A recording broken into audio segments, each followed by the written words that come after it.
I'd like to call to order the City Council meeting for October 7th. Please join us in the Pledge of Allegiance. I pledge allegiance to the flag of the United States of America and to the republic for which it stands, one nation under God, indivisible, with liberty and justice for all.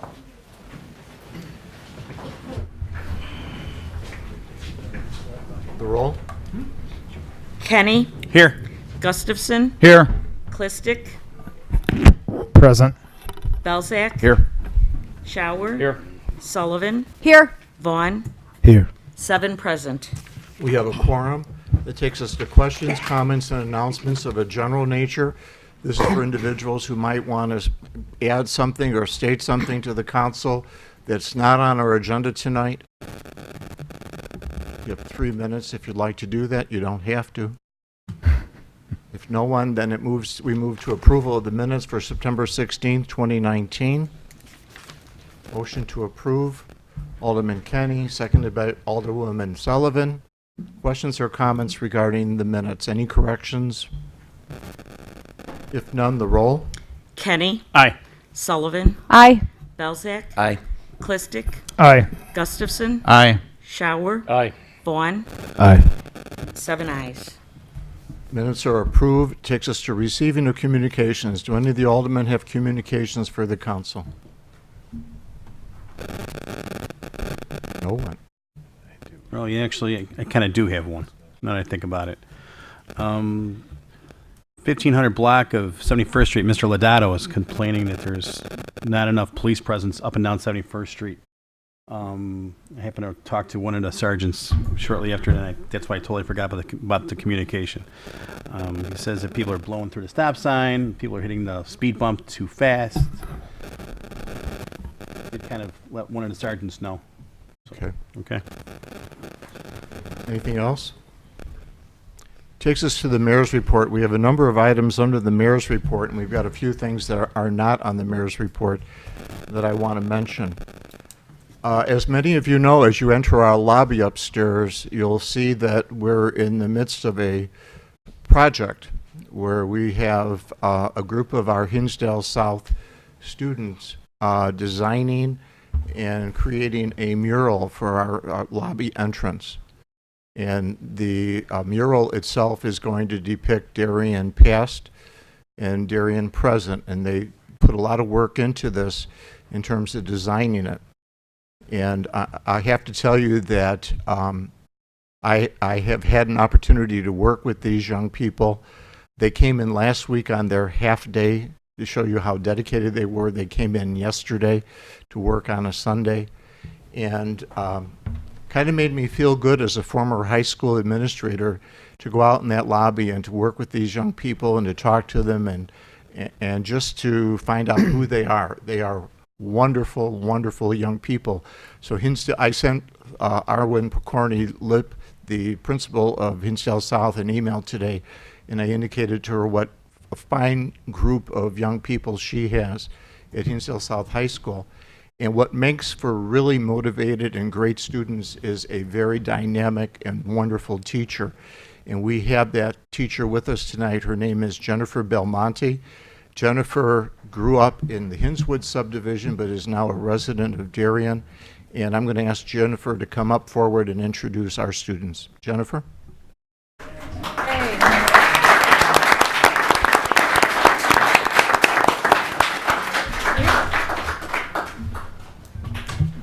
All right. Well, thank you, Mr. Mayor. It was a very nice introduction. I have an army of amazing students here. They are all representing our club, the National Art Honor Society. So they are the best of the best artists.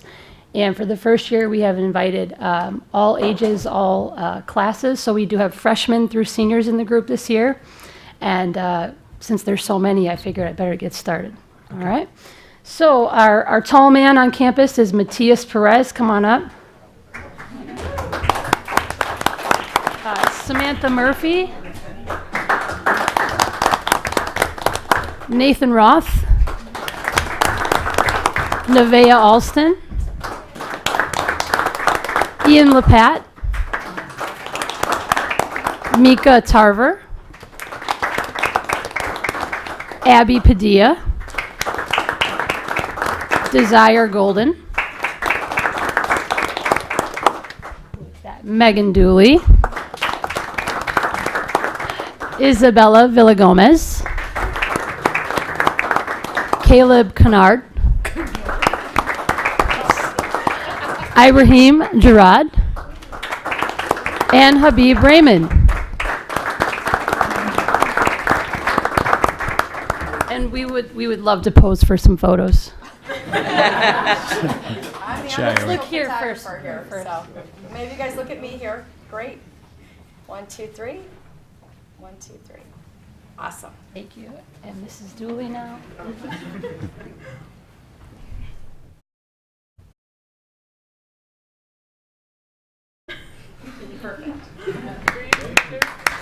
Thank you, everybody. So just so you guys are aware, right now the triangles are mostly filled in. There's a 6-color tertiary color scheme picked out by some of the senior leaders here. And there will be a black and white focal point of the Lace School in the main wall. And then the clock tower that is also an ice sculpture in the winter. We're going to go with the ice frozen look. And then, of course, the Indian Prairie Public Library on the back wall. So stay tuned. It should be done very soon. Thanks Thank you, again. John.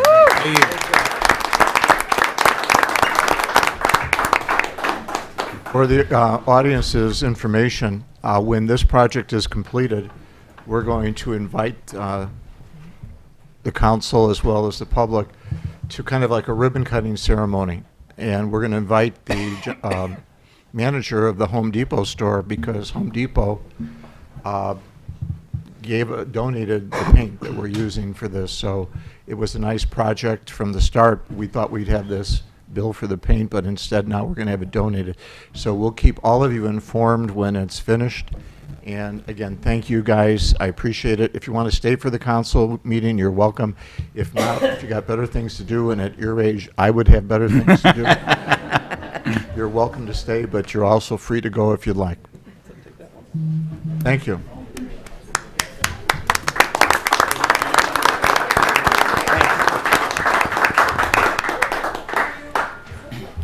All right, that brings us to our first proclamation, which is Fire Prevention Week.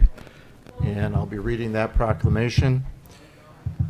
Whereas the City of Darien is committed to ensuring the safety and security of all those living in and visiting the City of Darien, and whereas fire is a serious public safety concern both locally and nationally, and homes are the locations where people are at the greatest risk from fire, and whereas fire has killed 3,400 civilians in the United States in 2017, according to the National Fire Protection Association, and fire departments in the United States responded to 1,319,500 fires, and 4 out of 5 deaths occur at home each year. And whereas the City of Darien residents should identify places in their home where fires can start and eliminate those hazards, and whereas working smoke alarms cut the risk of dying in reported home fires in half, and Darien residents should install smoke alarms in every sleeping room outside each separate sleeping area and on every level of the home, and whereas Darien residents should listen for the sound of smoke alarm, and when it sounds, respond by going outside immediately to the designated meeting place, and whereas Darien residents who have planned and practiced a home fire escape plan are more prepared and will therefore be more likely to survive a fire, and whereas the City of Darien and the Tri-State Fire Protection District first responders are dedicated to reducing the occurrence of home fires and home fire injuries through prevention and protection education, and whereas the 2019 Fire Prevention Week theme is Not Every Hero Wears a Cape, Plan and Practice Your Escape. Work to educate everyone about the small but important actions they can take to keep themselves and those around them safe. Now, therefore, I, Joseph A. Marquez, Mayor of the City of Darien, do hereby proclaim October 6th through October 12th, 2019, as Fire Prevention Week in the City of Darien, and I urge all the citizens of Darien to be aware of their surroundings, look for available ways out in the event of a fire or other emergency, respond when the smoke alarm sounds by exiting the building immediately, and to support the many public safety activities and efforts of the City of Darien and the Tri-State Protection District during Fire Prevention Week 2019. Do we have anybody here from Tri-State? Okay, we'll make sure they get this. The next proclamation on our agenda is a Filipino American History Month. Whereas Filipino Americans make up one of the largest Asian American ethnic groups in the United States, whereas Filipino Americans have contributed greatly to the economic, intellectual, spiritual, social, cultural, and political vitality of the United States, and whereas the trustees of the Filipino American National Historical Society established Filipino American History Month and promoted its observance annually and nationally throughout the United States and its territories during the month of October, and whereas the celebration of Filipino American History Month provides an opportunity to celebrate the heritage and culture of Filipino Americans and their immense contributions to our country. Now therefore, I, Joseph A. Marquez, Mayor of the City of Darien, do hereby proclaim the month of October 2019 as Filipino American History Month and urge all residents to celebrate the heritage and culture of Filipino Americans and their immense contributions to our country. And I believe we have the president of the association here. You want to come forward, Louis? And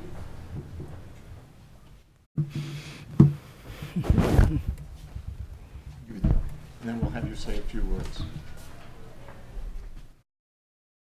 Thank you very much.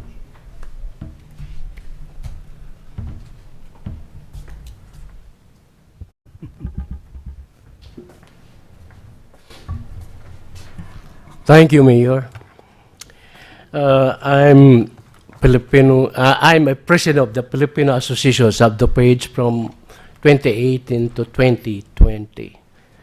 I have with me a previous president, Tony Abellera. He's the 16th president of the group, and I have Oscar Sells.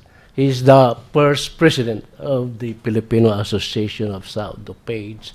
And I have Leno Jimenez with me. He's started also with this Filipino Association of South the Page. And we usually have what I call that, the movie presentation in the Darien Public Library. For this month, we have October 27. And I invited you all, if you want to watch the Filipino, they call it, call her Ganda, where is a beautiful lady. That's what represent too. And we try to contribute as like we participated on the Darien parade, 4th of July, and so on. And that's about it I could say about the Filipino right now, Filipino Association. You have your banquet coming up this Saturday night? Yes, we have the banquet, or I call that 35th anniversary gala and cultural heritage. I invited Mayor as my guest speaker of the group this coming Saturday, I believe with his wife together with him. We'll be there. Okay. Thank you very much. Thank you. Thank you. Thank you.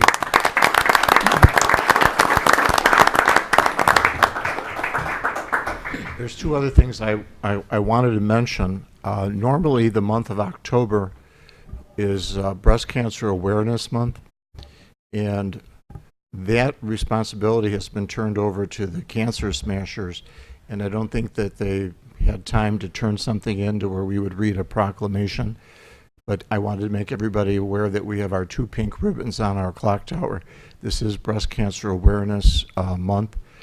And the Darien Lions Club did not submit anything about their Candy Day program. We normally declare this Darien Lions Candy Day in the city of Darien. But this is a reminder to the residents that this Friday, this Saturday, The Darien Lions Club will be out in front of the Jewel Food Store on 75th and Cass in every major intersection you can find in the city.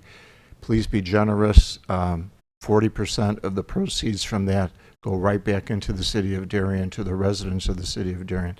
So I needed to mention both of those because they're not on our agenda tonight.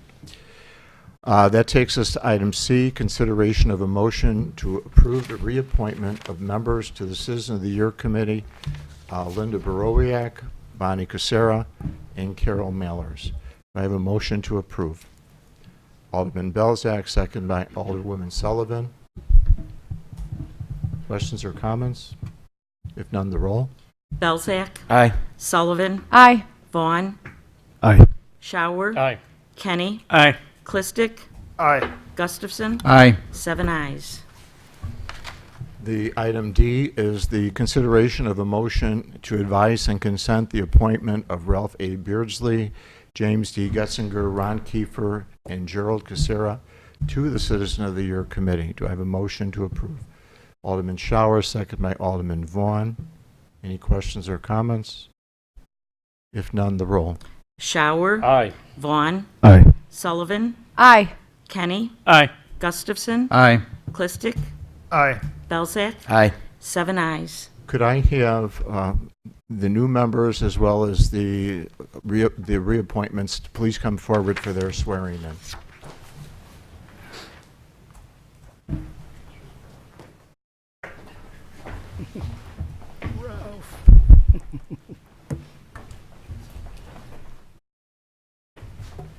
Okay. Please raise your right hand and repeat after me. I state your name. Do solemnly swear. That I will support the Constitution of the United States. The Constitution of the State of Illinois. And that I will faithfully discharge. The duties of. Citizen of the Year Committee. According to the best of my ability. Congratulations. Some of you, I need you to sign a card. Others are reappointments. No, this is for Bonnie. Ralph, if I could have you sign here, and then this is yours. Some help, huh? You got some help, huh? And Ron and Jerry, I need, whoops, wrong one. I need you to sign that. Here's a pen.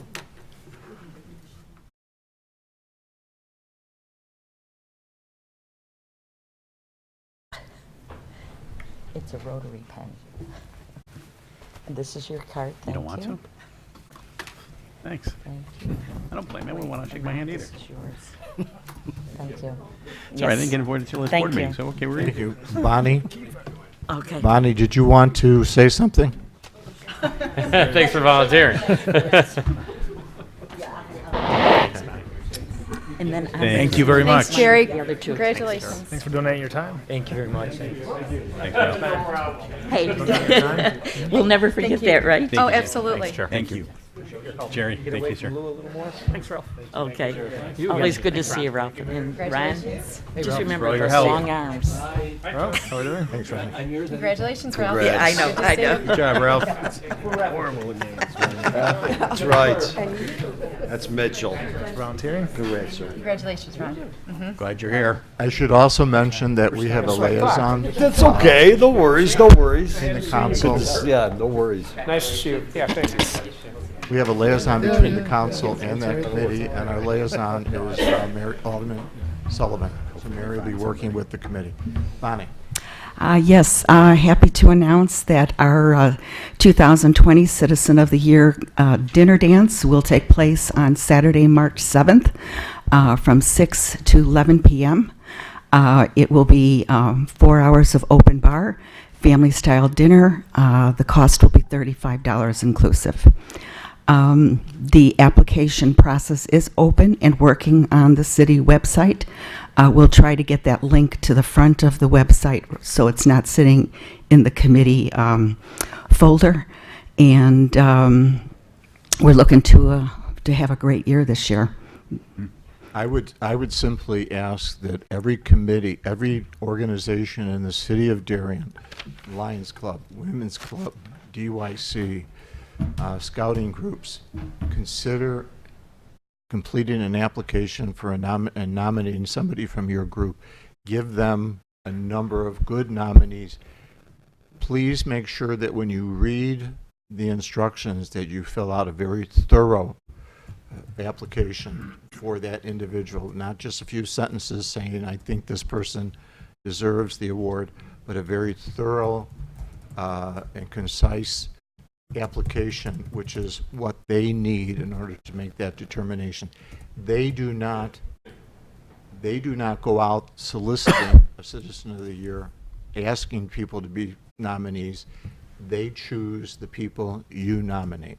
And I think people need to understand that. And I think the other thing is that we have to follow the criteria of that whatever is on that application is what we base the nomination and the award on. If we know Mary, and we know Mary has done so many more things than what's on that application, we are not allowed to consider that. So that's why when Mayor said it needs to be detailed, please take your time. It's not a 10-minute process. Thanks, Bonnie. Bonnie, when is the deadline for the applications? It will be January 6th. January 6th. And where is the banquet at on Oh, March 7th? I'm sorry, Alpine. Mhm. Carol? So I just want to make sure that everybody in Darien realizes how very, very disappointed we were last year that we didn't get letters in that. She may want to speak up. She might want to come up to the She's going to want to speak up. Come to the Carol, come to the microphone. People won't be able to hear you. At home. I just wanted to say that we were so very disappointed, and I want everyone in Darien to know this, that last year we did not receive applications that fit the criteria we were supposed to meet. And, I mean, it was the first time, we've worked on this for so many years, and it was a big disappointment, not only to the city, but to us. And then we got some very negative feedback. We never meant to hurt anyone, but it just wasn't followed properly. And we look forward to really having everybody send in applications that we can go through and have a wonderful Citizen of the Year again. So, thank you. Thank you. Thank you, Bonnie. Takes us to item E on our mayor's report, consideration of a motion to advise and consent the appointment of Steve Hyatt to the Planning and Zoning Commission. Motion by Alderman Belzak, seconded by Alderwoman Sullivan. Any questions or comments? If none, the roll. Belzak, Aye. Sullivan, Aye. Kenny, Aye. Clistic, Aye. Vaughn, Aye. Shower, Aye. Gustafson, Aye. 7 ayes. The appointment is approved. Mr. Hyatt, would you like to come forward, please?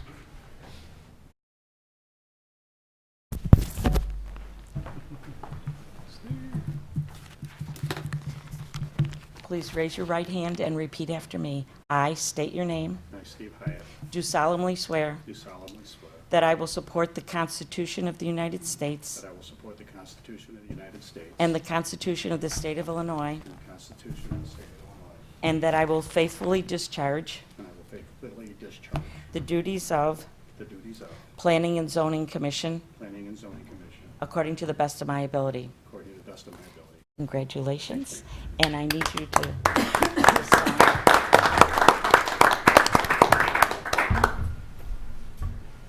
And then this is yours. Thank you. Thank you, Joe. Mayor, appreciate it. Good luck. With Mallard as the chair, you got a tough job, too. Thanks, Steve. Appreciate it. Congratulations, Steve. Congratulations. Nice to see you again, Steve. That takes us to the last item under our mayor's report, and that is our annual financial report. I'm going to let Treasurer Corrin make the introductions.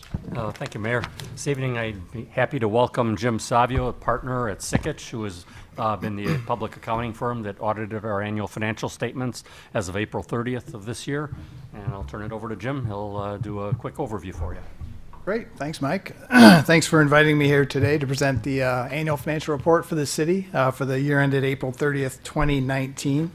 Also want to thank Mike, Brian, Julie, and the entire staff for all of their assistance throughout the entire audit process. They were very responsive to our requests. We're able to answer all our questions, and we got the reports out on the scheduled time. So I appreciate their hard work. What I'd like to do is point out a few of the highlights of the annual financial report, as well as the auditor's communication to the city council, and then I'd be happy to answer any questions that you might have. So on the annual financial report, I'm going to start on page 1, which is the independent auditor's report. So this report and the report that follows on pages 1 through 5 are the items that we're responsible for in the annual financial report. The city is responsible for the rest of the report, and those responsibilities are explained here on page 1. Turning to page 2, up at the very top is the opinion paragraph. Again, this year we issued an unmodified opinion, which is the highest level of assurance that we can provide to the city. And then right below that, we had a change in accounting principle. We adopted GASB Statement 75, accounting and financial reporting for post-employment benefits other than pensions, i.e. retiree health care. And what that does is, for the first time, the city records a liability and an expense as those benefits are earned by the employees, as opposed to more of a pay-as-you-go basis. And that's recorded on the government-wide financial statements and in the water fund, not in the governmental fund, so not in your general fund directly. And there's more information on that in footnote number 12. And the retiree health is both an implicit subsidy, because you're required under Illinois compiled statutes to offer health insurance to retirees, even though they pay 100% of the premium, as well as PSEBA benefits that are potentially have to be paid out, where you would pay 100% of the premium for those disabled public safety officers. Turning to page 4. This is new this year. This is what we call a lot of times a yellow book audit, but this is an independent auditor's report on internal control over financial reporting and compliance in accordance with government auditing standards. This was required by the state this year under the Grant Accountability and Transparency Act. Since you expended more than $500,000 in state and federal funds, including MFT allotments, we're required to issue this report, as well as the consolidated year-end financial report, which is on page 79. We give an in relation to opinion on that, so that's also new this year. Just point out, we had no material weaknesses. We had no instances of non-compliance as well, and that's what that report here on pages 4 and 5 basically states. Turning over a couple more pages to MD&A page 1. This is management discussion and analysis. Provides a great overview of the city's financial position and changes in financial position for the year. Points out any significant changes or trends that may be occurring throughout the year. And it has some 2-year comparative data that you can't find elsewhere in the report. So I tell everyone, if you only want to read one thing in the annual financial report, to read the MD&A, because it, like I said, provides a good overview of the city's finances.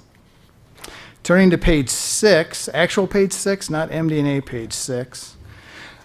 This is where we start the financial statements, the basic financial statements. The government-wide financial statements are on pages 6 through 8. That's going to be your balance sheet and income statement. And these basically present the consolidated financial statements of the city. So it's going to have all the funds of the city except for the police pension fund. And it's presented by governmental activities in the first column. Those are all your governmental funds. And then the business type activities is the second column. That's going to be your water fund. These financial statements have a long-term focus, as opposed to the financial statements we'll look at in a minute. So they include capital assets and long-term debt, and they're similar to financial statements that you'd find in the corporate world. So the statement of net position of the balance sheet's on page 6. The statement of activities is on page 7 and 8. And then turning over to page 9 are the start of the governmental fund financial statements.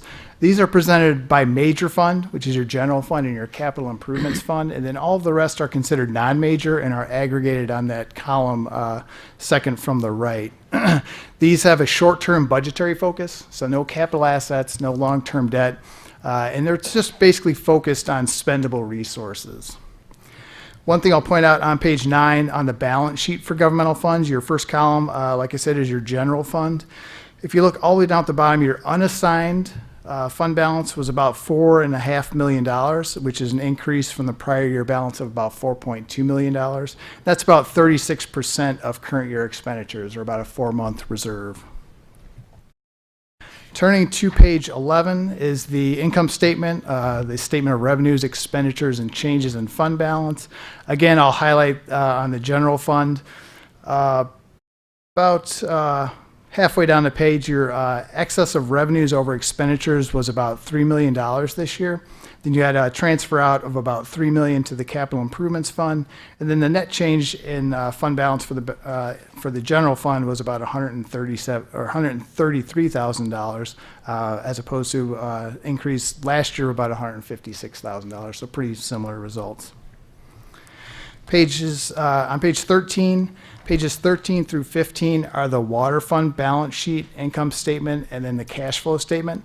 This is basically the same info that's in the government-wide financial statements under that business type activities column.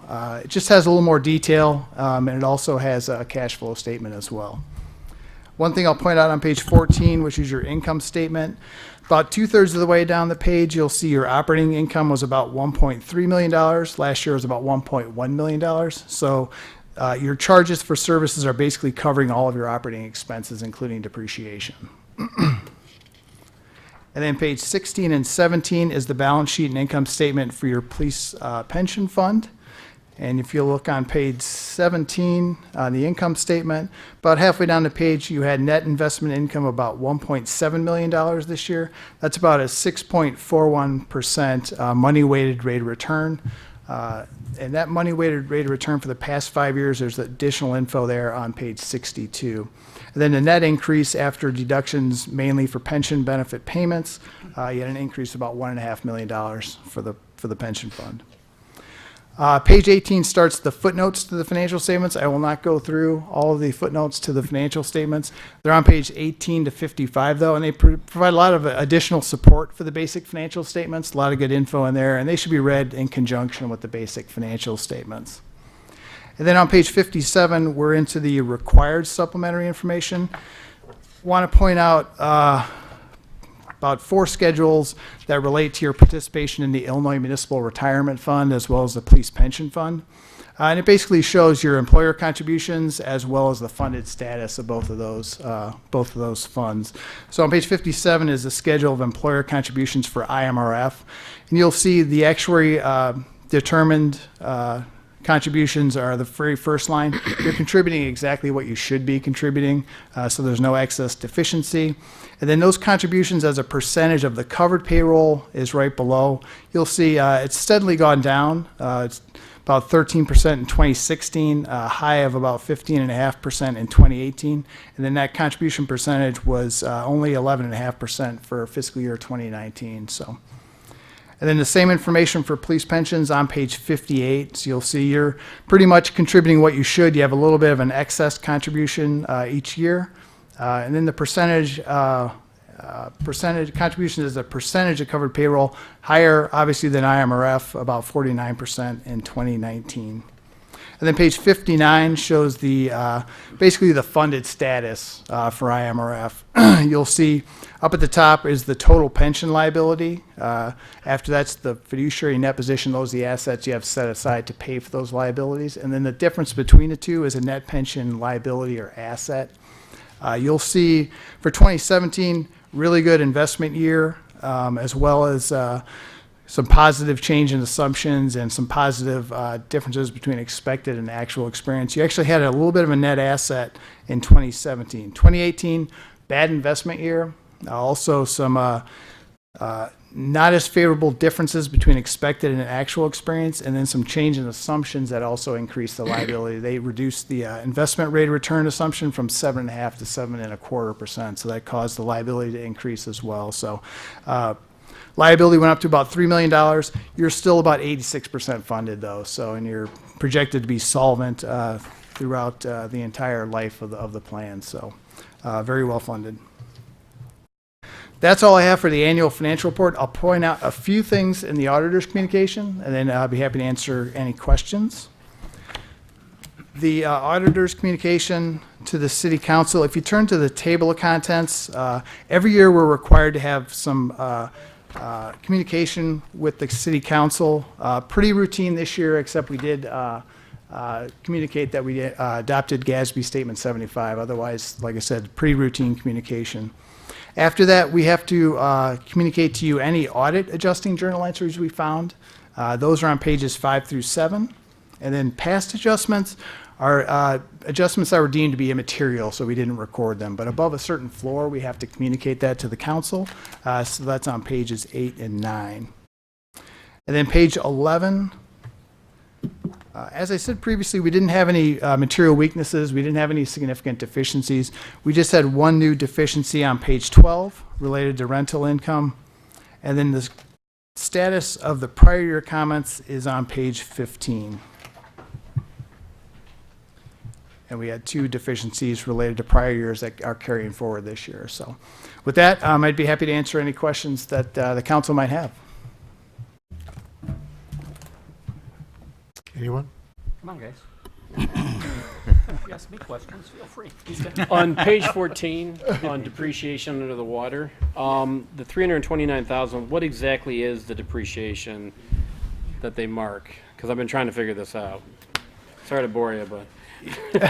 Yeah, there's more detail on capital assets for governmental activities and then business type activities on page 30 and 31. Okay, So yeah, it's basically, it's broken out between buildings and improvements, machinery and equipment and infrastructure. okay, gotcha. So yeah, there's a little more detail there on the capital assets. Alderman Showers, sometimes that's a little confusing because in our budget, we have a water depreciation fund. Correct. That we use to actually, budget for and carry out improvements, whereas this depreciation is just your assets are, they're Exactly, they're that's where the aging. confusion So it's a lies bit on it. different terminology that they use versus what we use in the budget. Gotcha.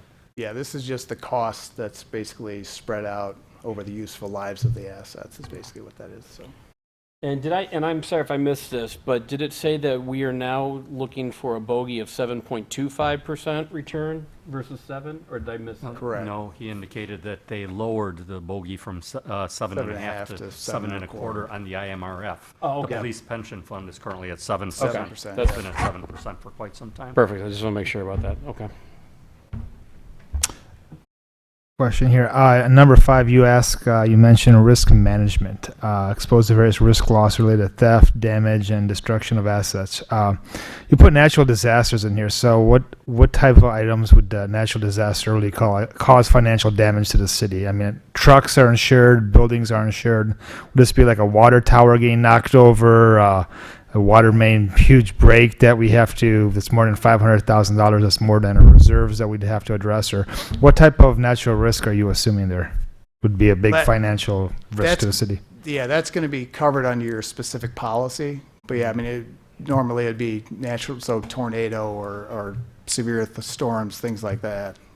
So if it's covered under insurance, is it still considered a risk then, or no? Yeah, because this is basically just showing you how you're using your insurance to cover the various risks that are out there. Mm-hmm. So general liability, workman's comp, natural disaster. Yep. And also for revenues, you mentioned how the local economy is doing. Does that also take an effect, for example, new stores opening up near like Darien, how different, say for example, Pete's would affect Jewel and our tax revenue from there? Do they look at down to that scale or not really? So out of curiosity, because we get retail sales from Jewel, for example, right? And someone opens up Pete's. How does that affect our revenue, or just in general, does that have a lot of effect on cities' competition? Yeah, I mean we don't get that level of detail on what the yeah. actual sales. I mean we get the total monthly that's submitted to the city, but yeah, we don't have detail on specific stores or specific businesses, basically. Okay. We would normally cover that in our budget preparation if there's a significant change to the sales tax from any one store. That's where we would initially identify it if need be. Okay. That information is generally not even available to the general public. It's restricted in its use naturally from a competition standpoint among various vendors and that. Anything else? Well, thank you very much. Great, yeah. Thank you, Jim. Yeah, thanks a lot for your time tonight. Before we move on to the city clerk's report, I don't think I need to remind anybody that we received some very, very good news last week in that the firm of Sterigenics has decided to end their relationship with Willowbrook and the facilities that currently exist. From what I understand, they'll be moving a lot of their equipment to Willowbrook 2 until they can decide where they're going to move that to. I believe there's a very good possibility that they're leaving the state of Illinois. That would make me very happy.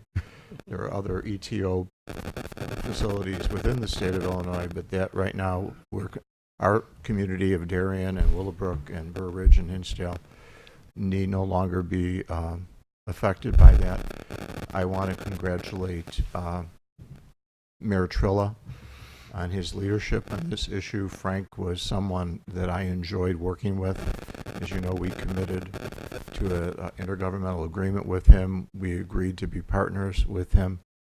I also want to congratulate the Stop Sterigenics group for their bringing this to the forefront of people's awareness. I believe a lot of factors played a role in this business shutting down, and they're probably too numerous to mention. Senator Curran, Representative Durkin, as well as others. So my thanks that this is gone. And I think everyone on the council here, residents of the city of Darien, even those who weren't following on a day-to-day basis, are probably just very happy to know that the air we breathe will no longer be polluted by the ETO from the Sterigenics facility. So we'll leave it at that, and then we'll move on to the clerk's report. Mayor Marquez, I don't want to forget anybody, and I'm gonna mess your wife's last name up on this, and I apologize. But Lauren, huge, key to that staff of Sterigenics from a leadership standpoint. I mean, there was more to it, more people involved, but she was definitely did the yeoman's Well, work she of was that. at the forefront. She and I believe Margie were the spokespeople, and I had an opportunity to work with both of them when we went to court. And yes, I think they represented well the feelings of the people within that group. So thank you. I'd like to add Joanna Klistic too. She was very well at getting things organized and creating all the events and, trying to get people, out in the streets. So she was behind the scenes working really hard. So, and our city administrator, who this pretty much challenged him and pushed him a lot, he really stepped up and got all the information for us and did some research and, so Brian, great job too. So Mayor, great job. Thank you. So. Alderman Kennedy wears a shirt that says it's a good life. Well, it was a good day in Darien last week, and it's a good life in Darien and Willowbrook again. So thank you. Joanne? One item, Mr. Mayor. Meet and greet will take place with Mayor Marquez on Monday, October the 21st at 6 p.m. at City Hall in the upstairs conference room. Thank you, Joanne. City Administrator's report. No Brian? report, Mayor. Thank you. Department head information and questions. Dan and the chief, anything for us? Or any questions for them? If none, that takes us to Treasurer's report, warrant number 19-2012. Michael? Thank you, Mayor. This evening, I'm requesting council's approval of warrant number 19-2012, the amount of $694,892.36 from the listed funds, payroll for the period ended September 26th, in the amount of $270,244.83, for a total be approved of $965,137.19. Motion to approve. Alderman Belzak, seconded by Alderman Kenny. Questions or comments? If none, the roll. Belzak? Aye. Kenny? Aye. Vaughn? Aye. Sullivan? Aye. Shower? Aye. Gustafson? Aye. Clistic? Aye. 7 ayes. Standing committee reports. Do any of the chair people have reports for the council tonight? Alderman Belzak. Thank you, Mayor. The next Municipal Services Committee meeting will be on Monday, October 28th at 7 p.m., and it will be in council chambers. Thank you. Alderman Kenny. Thank you, Mr. Mayor. The Police Committee will meet on Monday, October 21st, 2019 at 6 p.m. in the Police Training Room. as long as we have agenda items.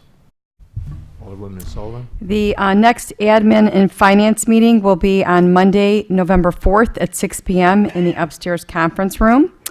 And the next Economic Development Committee meeting is scheduled for this Wednesday, October 9th at 7 p.m. here in council chambers. Thank you very much. Questions and comments, agenda related. Anybody in the audience have any questions regarding anything on our agenda tonight on our consent agenda? If none, we'll move on to old business. There being none, we move to our consent agenda, and I'll read each of these items. Item A, consideration of a motion granting a waiver of the $50 a day fee for the Class J temporary liquor license for Our Lady of Peace Home and School Association. Item B, consideration of a motion to grant a waiver of the raffle license bond requirement for the Darien Women's Club. Item C, consideration of a motion to authorize staff to implement option number 3 for the 67th Street and Clarendon Hills Road traffic signal warrant study as presented by Koenig, Lindgren, O'Hara, and Abuna Incorporated, otherwise known as CLOA, Traffic Engineering Consultants. Item D, consideration of motion to approve a resolution authorizing the mayor to accept a proposal from Christopher B. Burke Engineering for the professional engineering services related to the design and preparation of construction documents for the 67th Street Improvement Project in an amount not to exceed $32,017. Item E, consideration of a motion to recommend zoning ordinance revisions to the Planning and Zoning Commission for public hearing and commission review regarding the Cannabis Regulation and Tax Act. And item F, consideration of a motion to approve an ordinance amending section 4-1-9-1 of the Darien City Code regarding the Energy Conservation Code. Motion to approve the consent agenda. Alderman Shower, seconded by Alderman Vaughn, and the roll. Shower. Aye. Vaughn. Aye. Sullivan. Aye. Belzak. Aye. Clistic. Aye. Gustafson. Aye. Kenny. Aye. 7 ayes. The consent agenda is approved. That takes us to new business, and there being no new business, it takes us to questions, comments, and announcements. And before I ask the alderman for any comments, I just wanted to compliment our staff here for the electronics recycling that took place Saturday. I had an opportunity to work with our staff on Saturday. Lisa Clem did an outstanding job setting this up with SSI, which is an electronics recycling company.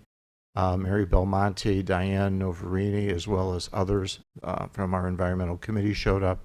And I have to tell you that a lot of people who came through that line were just very, very, very happy that they had this opportunity. They was supposed to start at 8 a.m. There were cars lined up down Marie and Nottingham at 7:40. And they went down Plainfield to the street, to the other street, to the other street. So, but we made a lot of people happy, and we did a really good thing. And I will mention one thing, which is a fact I learned. The recycling committee, this recycler, the woman who runs this company, said that when they take the CRTs and they break that down and they create what's called a powder, and that powder is called frit, F-R-I-T. And you know who they sell frit to? Tile manufacturers. It what makes your tile and your kitchen floors look shiny. It comes from recycling. Anyway, that's my announcements. Anyone else? Anything? Alderman Klosek. Thanks, Mayor. I also received the same comment from a lot of residents that took advantage of the recycling, that there was a long line out there as well. And also, I just want to thank you for your leadership as well with regards to closing down Sterigenics. It's a big movement with regards to it started here in Willowbrook, but now we're finding out in other locations that are having the same issue. So Mayor Trilla and all the surrounding communities have really trailblazed a path on how to sort of address this issue from a local level. I talked to the city manager in Willowbrook today, and he mentioned how it was a big struggle with the EPA and other bureaucracies, and really took the local government to really get involved to shut them down, and ultimately the community standing up and saying something and saying we've had enough for over 30 years. So thank you. Thanks, Tom. It is a good thing. Anyone else? Mary? Once again, I know I mentioned it last meeting, but I'll probably mention it every meeting until it actually happens, that Hinsdale South High School is proud to present Fiddler on the Roof. It will be in the auditorium Friday, November 1st through Sunday, November 3rd, with 4 performances. If you have not attended a showcase, a musical, a play at South, its quality and caliber are unbelievable. I am a little biased. I do have a performer this year, but even prior to that, I was always very impressed. So I just want to urge you to go. Very reasonable tickets, $15. You will be able to buy them at the door, or you can buy them the week prior at the front welcome desk. Thank you, Mary. They're working from sunrise to sunset on this too, right? I think maybe you can get up there and do a little. I can get you a celebrity post. I just have one more thing to share as it relates to Sterigenics, and just a quote by Margaret Mead: "Never underestimate the power of a small group of committed people to change the world. In fact, it is the only thing that ever has." And I truly believe that the grassroots organization of Stop Sterigenics truly lit the fire and just got everybody alerted, aware, and never let it sit, never let it stop. I don't think they slept. I've worked on a lot of community advocacy groups, and I've never seen anything like this. And I'm so proud that they've done this for us, and I'm forever grateful. They didn't just shut down Willowbrook. Oh. Atlanta this week got shut down. Well, they've gone down there. Lauren's gone down there. Right. I mean, So they're working with everybody. I mean, there have been an impact, nationwide, not just through our little community. So, my hats off to them. Anything else? Before you go, I just want to remind all of you to get your nominations in for the Citizen of the Year activity, which we have. We really want nominees this year. Bonnie's out there smiling because she knows how important this is. I also want to remind you that we have our gala coming up December 13th, which celebrates our 50th anniversary. And be kind and gentle to the Darien Lions Club guys on the corner this weekend. Don't drive too fast as you go through the intersections, because a lot of them are walking the median. So thank you. One last thing, Mayor. So we have a lot of students come to City Council for homework and reports, both colleges and a high school. I've never seen an individual come back more than once. Chief Thomas, would you please introduce your new right-hand man there, would you? Left-hand man on this program. Excuse me, Alderman, let me correct you. He's not the chief's right-hand man. It'll be Public Works. I correct myself. Be patient. Mitchell's probably a future mayor or alderman himself, so. He says that's right. Yeah. Hey, Mitchell, thank you Mitch, for I coming thought you were back. going to work with the administration. Forget those two. The chief and I have decided to be his mentor. Oh, God. Good luck with that, Mitchell. Motion to adjourn. So moved. So moved. All in favor? Aye. Who Thank made you, the everybody. Who made the first and who made the second?